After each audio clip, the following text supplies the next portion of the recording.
어, 313년에 어떤 일이 있는지 아십니까?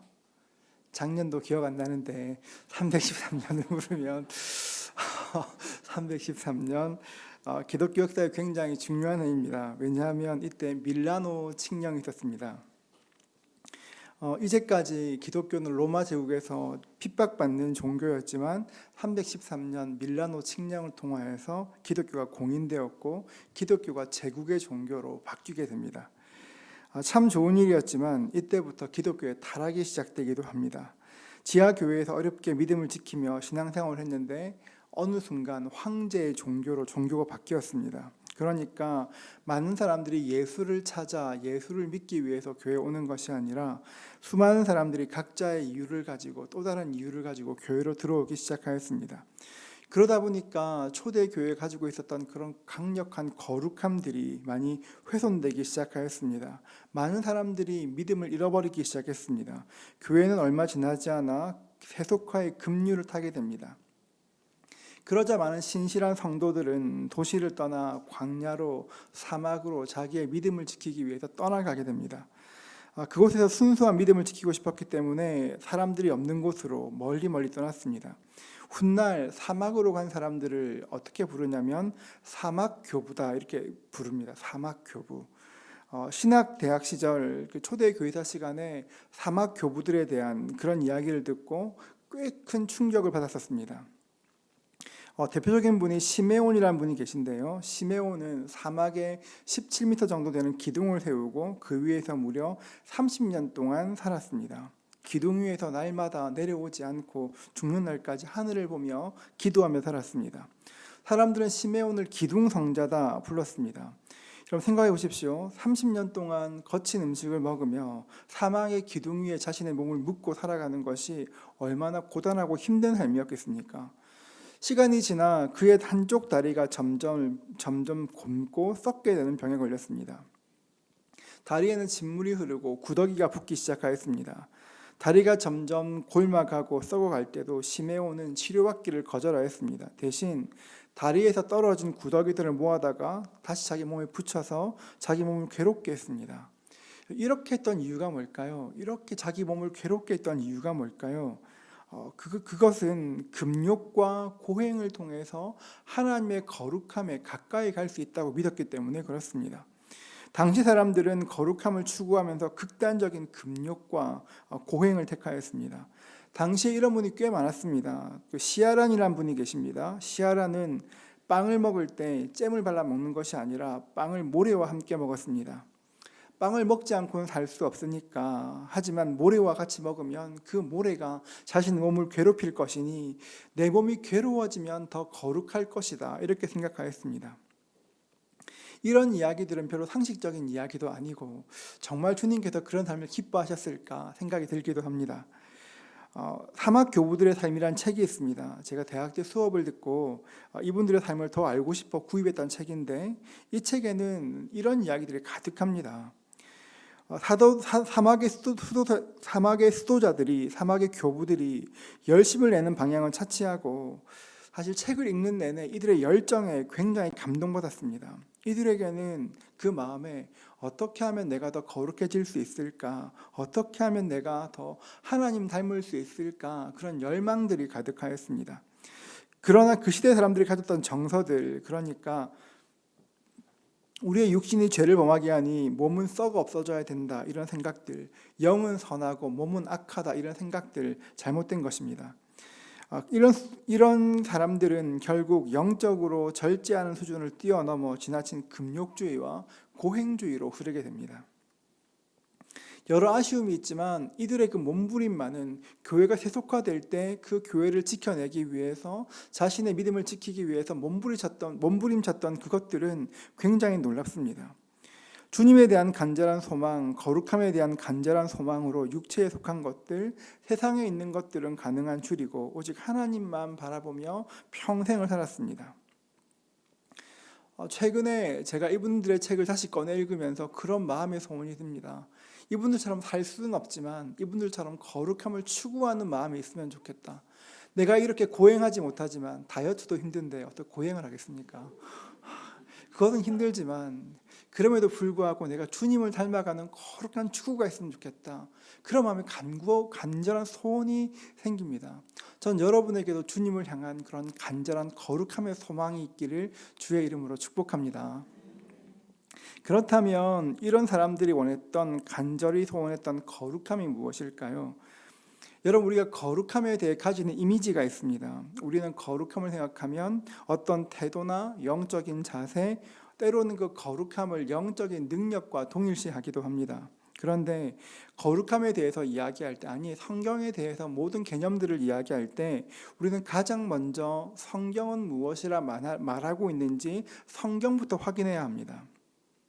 성경에서는 거룩이 무엇이라 이야기할까요? 여러 이야기가 있지만 거룩함이 무엇이다 정확하게 말씀해 놓은 구절이 있습니다. 야고보서 1장 26절과 27절 말씀을 같이 한번 읽겠습니다. 같이 읽습니다. 누구든지 스스로 경건하다 생각하며 자기 혀를 제갈 물리지 아니하고 자기 마음을 속이면 이 사람의 경건은 헛것이라. 하나님 아버지 앞에서 정결하고 더러움이 없는 경건은 곧 고아와 과부를 그 환난 중에 돌보고 또 자기를 지켜 세속에 물들지 아니하는 그것이니라. 여러분, 성경이 말하는 경건이 무엇입니까? 성경이 말하는 거룩함이 무엇입니까? 고행이나 금욕을 통해서 내가 주를 닮아가는 것이 아닙니다. 행위로 얻는 의로움도 아니고 규칙을 잘 지키는 것으로 얻는 것도 아닙니다. 야고보는 거룩함을 굉장히 일상적인 말로 풀어냅니다. 하나님 앞에서 정결하고 더러움이 없는 경건은 곧 고아와 과부를 그 환난 중에 돌아보고 자기를 지켜 세속에 물들지 않는 것, 그것을 경건이다, 거룩함이다 말합니다. 우리가 우리 자신을 지키는 것은 굉장히 중요한 일입니다. 저급한 말이나 농담을 하지 않고 더러운 것 보지 않고 나쁜 생각이나 나쁜 행동하지 않는 것, 그렇게 자신을 지키는 것 굉장히 중요하고 꼭 해야 되는 일입니다. 그런데 여러분, 이런 경건이 경건되기 위해서, 우리 그런 노력들이 경건함으로 바뀌기 위해서는 반드시 필요한 것이 있습니다. 야고보서 3장 11절과 12절을 같이 읽겠습니다. 함께 읽습니다. 샘이 한 구멍으로 어찌 단물과 쓴물을 내겠느냐. 내 형제들아, 어찌 무화과 나무가 감람 열매를, 포도나무가 무화과를 맺겠느냐. 이와 같이 짠물이 단물을 내지 못하느니라. 야고보는 거룩한 삶을 이야기하면서 먼저 이야기하는 것이 거룩함을 위해 선행되어야 될 것이 있다고 말합니다. 어떤 것이 선행되어야 합니까? 우리의 근원이 정결해지는 것입니다. 샘은 한 구멍에서 쓴물과 단물을 동시에 낼 수 없습니다. 좋은 물이 나오면 좋은 샘이고 나쁜 물이 나오면 나쁜 샘입니다. 한 구멍으로 하루는 좋은 물을 내었다가 다음 날은 나쁜 물을 낼 수가 없습니다. 우리는 흔히 야고보서를 이야기할 때 행함을 강조한다 생각하지만, 여러분, 야고보서는 그 행함이 먼저 된다 생각하면 절반만 아는 것입니다. 야고보서에는 행함보다 먼저 선행되는 것이 있습니다. 그것은 행함의 근원, 우리의 행함이 어디에서 출발하는가에 대한 훨씬 더 큰 관심이 있습니다. 야고보는 그 근원에 대한 관심이 있습니다. 샘 자체가, 그 쓴물을 내는 샘이 단물을 내는 샘으로 바뀌지 않으면, 그 근원 자체가 바뀌지 않으면 아무리 아름답게 지장하고 근사하게 만든다고 해도 그저 쓴물만 나오는 나쁜 샘이 된다고 말하는 것입니다. 여러분, 야고보가 이렇게 근원의 변화에 대해서 쓴물과 단물을 말하면서 근원에 대한 이야기를 하는 이유가 무엇일까요? 여러분, 야고보의 저자가 누구일까요? 야고보죠, 여러분. 야고보인데 예수님의 제자일까요? 동생일까요? 동생이죠, 여러분. 네, 그렇습니다. 지금 야고보서의 저자 야고보는 예수님의 제자가 아니라 예수님의 동생 야고보입니다. 몇 명인지 정확하게 기록되어 있지는 않지만 예수님께는 여러 명의 동생들이 있었습니다. 마가복음 3장에 보면 자세하지 않지만 예수님의 가족들에 대한 기록들이 나옵니다. 어느 날 사람들이 예수님을 미쳤다고 했습니다. 그도 그럴 것이 얼마 전까지 집에서 목공일을 하고 집안일을 돌봤는데 갑자기 사람이 달라진 것입니다. 막 나가서 설교하고 그렇게 합니다. 내가 아는 그 형님이 아닙니다. 갑자기 회당에서 설교를 하고 사람들 앞에서 많은 것들을 행합니다. 여러분, 조금 이상해졌습니다. 그럴 때 내가 형님에 대해서 우리 형님 이상해 말할 수 있지만 남이 니네 형 이상해 하면 어떨까요, 여러분? 기분 나쁩니다, 여러분. 내가 남편 욕할 수 있지만 딴 사람 욕하면 기분 나쁘지 않습니까?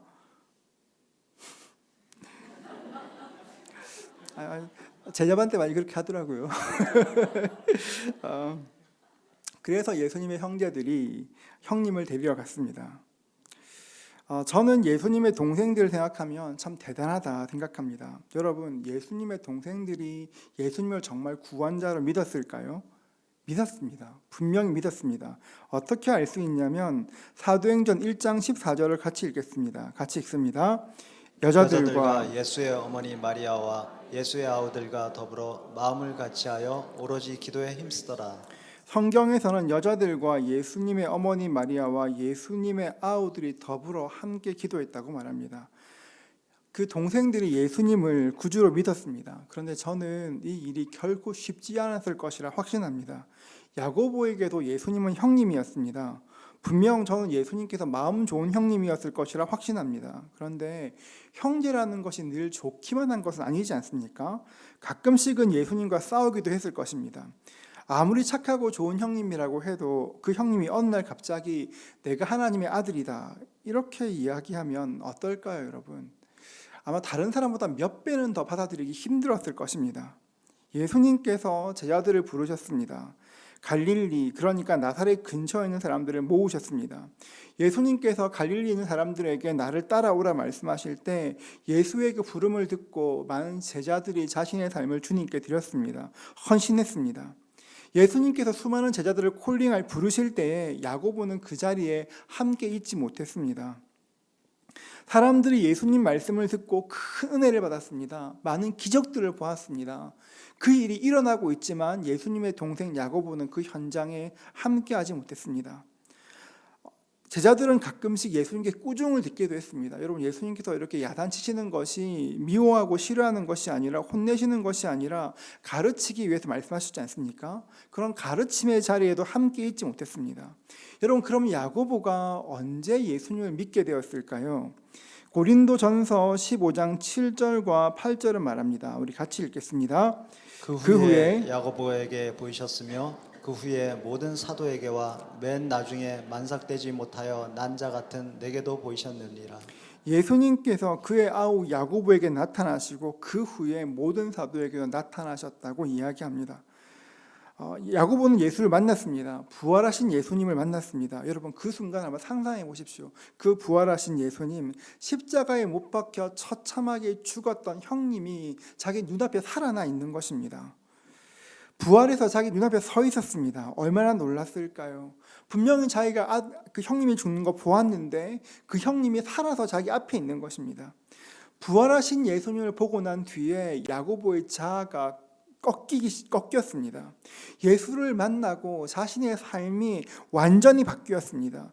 힘없이 십자가에서 처참하게 죽었던 큰 형님이 아니라 모든 사람의 구원자이시고 자신의 구원자이신 예수를 십자가를 통해 만나게 된 것입니다. 그 순간부터 야고보의 존재 자체가 변했습니다. 여러분, 야고보서를 읽을 때 이런 관점들에 대한 관찰이 있어야 합니다. 여러분, 어떻게 해야 우리가 거룩해질 수 있습니까? 우리 그렇게 거룩하지 않은데, 진짜 애쓰고 노력하지만 그렇게 거룩하지 않은데 우리가 어떻게 해야 거룩해질 수 있습니까? 존재가 바뀌어야 되는 것입니다. 내가 무엇을 하는 것이 아니라 내 존재가 바뀌었다는 것을 확신해야 다음 스텝으로 옮겨갈 수가 있는 것입니다. 이것이 거룩의 시작입니다. 그런데 많은 사람들은 거룩을 말할 때 거룩이 어떤 행동이라고 생각합니다. 저도 그랬습니다. 저는 기도 많이 하면 거룩해질 줄 알았습니다. 구제 많이 하면 거룩해질 줄 알았습니다. 여러분, 그래서 정말 기도도 많이 하고 할 수 있는 한 구제도 많이 하였습니다. 사막 교부들처럼 자신의 몸을 학대한 것은 아니지만 제가 그런 선한 일을 하면 조금 더 빨리 거룩해질 것이라 믿었습니다. 그런데 말씀을 묵상해 보니 그런 행동들이 내 삶을 바꾸는 것이 아니라, 행동을 바꾸는 것이 아니라 예수 믿는 믿음이 얼마나 내 삶에 중요한지를 더욱더 알게 되었습니다. 우리나라 사람들에게는 뿌리 깊은 무속신앙의 그런 DNA가 있습니다. 여러분, 우리 조상들은 이른 아침 정화수를 떠놓고 비는 것이 우리네 조상들의 습관이었습니다. 여러분, 정화수가 어떤 물인지 아십니까? 여러분, 정화수가 어떤 물인지 아십니까? 그냥 이른 새벽에 떠올리는 물이 정화수가 아닙니다. 이른 새벽에 물을 떠서 우물에 달이 비칠 때 그 달을 떠서 그릇에 올리는 것이 정화수입니다. 정말 마음을 다하는 것입니다. 여러분, 우리 민족에게는 그런 종교적인 DNA가 있습니다. 무엇을 해야 된다는 그런 것이 있습니다. 그러니까 예수를 믿어도 내가 거룩하게 살기 위해서는 착하게 살아야지, 더러운 말 하면 안 되지, 안 좋은 곳에 가면 안 되지, 음란한 영상 보면 안 되지, 항상 행동들을 먼저 생각하는 것입니다. 그러다 보니까 행동에 집중하다 보니 내 내면에 대한 깊은 고민이 없습니다. 내가 얼마나 예수를 닮고 있는지, 내 안에 어떻게 예수가 살아계신지, 내 내면에 예수에 대한 고민들이 별로 없습니다. 나의 내면이 어떤지는 생각하지 않고 그저 어떤 행동을 통해서 주님을 기쁘시게 하려고 합니다. 그러면서 거룩함이 내가 열심히 애쓰고 노력하면 어느 순간 거룩해질 것이라 생각합니다. 여러분, 물론 우리 자신을 지키기 위해서 열심히 노력해야 합니다. 애써야 합니다. 성경도 읽어야 하고 기도도 해야 하고 구제도 해야 되고 교회 봉사도 열심히 해야 합니다. 다 해야 합니다. 그러나 그 거룩함의 출발이 우리의 어떠함에 있다면 여러분, 그 거룩함이 지속될 수가 없는 것입니다. 은혜 받을 때 잠깐 바짝 할 수 있겠지만 그 은혜가 사라지면 그 거룩함의 행동도 함께 사라지는 것입니다. 왜냐하면 우리는 근원적으로 우리의 근원이 쓴물을 내는 존재이기 때문에 그렇습니다. 우리의 마음 보십시오. 우리 마음에 뭐가 선한 것이 있겠습니까? 칼빈의 말처럼 우리 마음은 우상 공장입니다. 가만히 두면 우리 마음속에서 몇 가지도 살 수 없는 우상들이 계속 생겨납니다. 하나님 말고 다른 것 자꾸 생각나고 섬기려고 합니다. 그렇기 때문에 우리가 거룩한 삶을 살기 위해서는 생명의 근원이신 예수 그리스도, 사람을 살리는 단물을 내시는 예수 그리스도께 나가야 그때부터 거룩함이 시작되는 것입니다. 그럴 때 거룩에 대한 소망이 생깁니다. 그런 과정 없이 아무리 치열하게 애를 쓰고 노력하고 온갖 수행을 한다고 해도 참 제자가 될 수 없고 거룩함으로 나갈 수도 없습니다. 다시 한번 1장 26절과 27절을 같이 읽겠습니다. 같이 한번 읽겠습니다. 누구든지 스스로 경건하다 생각하며 자기 혀를 제갈 물리지 아니하고 자기 마음을 속이면 이 사람의 경건은 헛것이라. 하나님 아버지 앞에서 정결하고 더러움이 없는 경건은 곧 고아와 과부를 그 환난 중에 돌보고 또 자기를 지켜 새 속에 물들지 아니하는 그것이니라. 이 말씀엔 우리가 거룩해져야 되는 이유가 무엇인지를 말합니다. 여러분, 왜 거룩해지고 싶으십니까? 여러분, 왜 하나님 더 닮은 삶을 살고 싶으십니까? 여러분이 거룩을 소망하는 이유는 뭡니까? 혹시 여러분 자신을 위해서는 아닙니까? 내가 조금 더 괜찮아 보이기 위해서, 남들보다 좀 괜찮게 누리기 위해서 혹시 그런 것은 없습니까? 여러분은 왜 거룩해지기를 원하십니까? 그 이유가 무엇입니까? 왜 우리가 세속에 물들지 않고 거룩한 삶을 추구해야 합니까? 여러분, 거룩은 우리 자신을 위한 것이 아닙니다. 섬기기 위한 것입니다. 특별히 연약한 사람들, 지금도 약자들이지만 당시에는 고아와 과부는 누가 봐도 진짜 어렵고 힘든 사람이었습니다. 우리의 경건과 우리의 거룩은 우리 자신을 위한 것이 아니라 내 곁에 있는 이웃을 위한 것입니다. 우리 주변에 있는 도움이 필요한 사람, 약한 사람을 돌보는 것이 경건한 사람이고 거룩한 사람이라고 말합니다. 우리가 이 사실을 기억하지 않으면 열심히 기도하는데 오히려 거룩의 반대로 갈 수도 있습니다. 이 거룩이 자꾸 나에게만 집중되면 그 거룩을 통해 내가 하나님 닮는 것이 아니라 경건의 반대 자리에 갈 수도 있습니다. 어떤 사람들은 약한 사람들을 보면서 그들을 섬기는 것이 거룩하다 생각하지 않습니다. 약한 사람 볼 때 마음으로 질시하는 마음이 있습니다. 부지런하지 않아 그래. 아니면 저 사람은 복이 없어 그래. 질시하기 쉽습니다. 저 사람 예수 안 믿어 그런가 봐. 복이 없나 봐 말할 수 있습니다. 여러분, 거룩을 추구한다고 말하면서 참된 경건을 모르고 경건의 목표를 모르면 거룩을 추구한다고 말하지만 누구보다 냉정하고 차가운 사람이 될 수가 있습니다. 내가 예수를 안다고 말하는데, 내가 예수를 아는데 누구보다 차갑고 냉정합니다. 지금 산상수훈의 말씀을 설교하기 위해서 마태복음 5장부터 7장까지를 계속 반복해 읽고 있습니다. 그 말씀 읽을 때마다 제 가운데 주님께서 주시는 감동은 우리 주님이 얼마나 따뜻한가 하는 것입니다. 주님의 그 따뜻함이 느껴집니다. 그런데 우리가 예수를 참 오래 믿었는데 말 한마디에서 찬바람이 느껴지는 사람이 있습니다. 예수를 그렇게 오래 믿었는데 남들을 도울 때 그 도움에 생생내는 것이 뚝뚝 묻어날 때가 있습니다. 참된 경건일까요? 우리의 경건은 어디로 가고 있을까요? 우리 중에 그 누구도 스스로 거룩하게 할 수 있는 사람은 아무도 없습니다. 여러분, 저는 우리에게 참된 경건이 있기를 축복합니다. 우리는 우리의 근원이신 하나님과 만나게 될 때 그 순간 경건에 들어가게 되는 것입니다. 하나님을 사랑하게 되고 이웃을 사랑하게 되고, 하나님을 사랑함으로 내가 내 배우자가 불쌍히 여기게 되고, 하나님을 사랑함으로 내 아이들이 불쌍히 여겨지고, 하나님을 사랑함으로 내 주변 사람들을 긍휼의 눈으로 볼 수 있는 것, 하나님을 사랑하는 것이 모든 경건의 시작이 되는 것입니다. 우리를 거룩해 하신 주님의 목적이 무엇입니까? 세상에서 하나님 없이 고통받는 사람들을 섬기는 자리로 초청하기 위해서 우리를 거룩해 하신 것입니다. 그렇기 때문에 우리 주변을 돌아보지 않고 약한 자를 돌아보지 않으며 주님께만 집중하면 어떤 의미에서 반쪽짜리 경건이 될 수도 있습니다. 성경이 그렇게 이야기합니다. 야고보는 자기 형님이 어떤 분인지 모르고 살았습니다. 예수님께서 공생애를 시작하실 때부터 자기 형님이 어떤 분인지 몰랐습니다. 지난 3년 동안 그렇게 놀라운 일이 자기 동네에서 일어나고 있는데 그것도 모른 채 살았습니다. 자기의 가장 가까운 형님을 통해서 하나님의 위대한 일들이 일어나고 있는데 아무 상관도 없는 것처럼 살았습니다. 오히려 형님이 미쳤다 생각했습니다. 그저 우리 형님 이때까지 나하고까지 살았던 것처럼 목수일 잘하고 그냥 우리 집 행복했으면 좋겠다. 그것이 야고보의 소박한 소원이었을 것입니다. 그랬던 야고보가 부활하신 주님을 만났습니다. 평생 동안 쓴물을 내며 살았던 그 야고보가 예수를 만나고 난 뒤에 단물을 내는 샘으로 바뀌게 되었습니다. 그리고 교회의 지도자로 평생을 살았습니다. 유세비우스란 역사가가 있습니다. 유세비우스는 야고보에 대해서 이런 말을 남겼습니다. 제가 읽어드리겠습니다. 야고보는 홀로 성전에 들어가 사람들이 용서받도록 무릎을 꿇고 기도했다. 그는 쉬지 않고 하나님을 예배했기 때문에 그의 무릎은 낙타처럼 단단하게 되었다. 한 번 더 읽어드리겠습니다.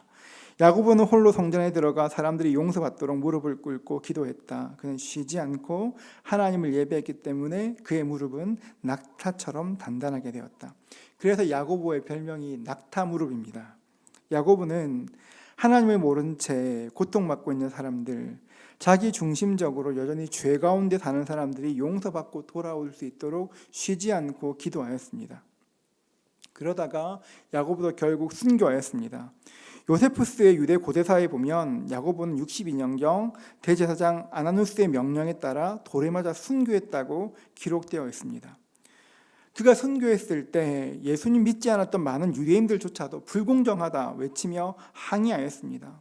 야고보는 예수님을 믿지 않았던 유대인들에게도 존경받는 사람이 되었습니다.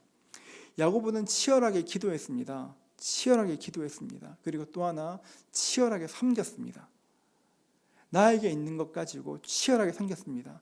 물질만을 나누는 것이 아닙니다. 내 가족을 위해 기도했고 내 이웃을 위해 기도했을 뿐 아니라 내 주변에 있는 모든 것을 향해 중보하며 무릎이 낙타 무릎이 될 때까지 주 앞에 간절히 기도하며 나아갔습니다. 그래서 야고보는 내가 해보니 경건이 이렇더라 이야기할 수 있게 된 것입니다. 여러분, 저는 우리가 참 믿음 좋은 사람들이라 생각합니다. 아멘.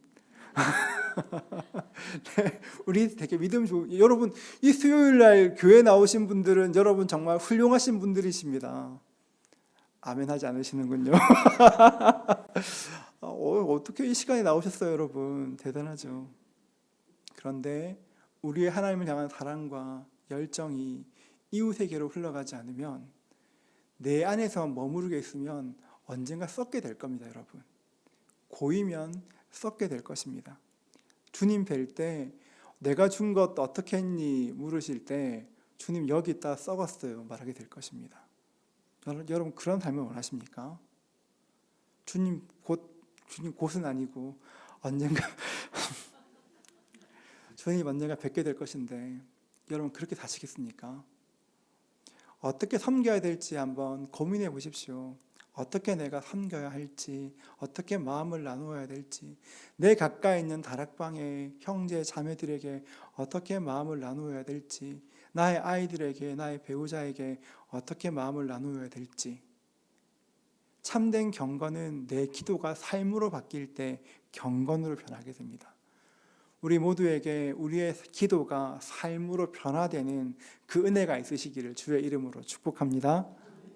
여러분이 주님의 기쁨 되는 그 은혜 누리시기를 주의 이름으로 축복합니다.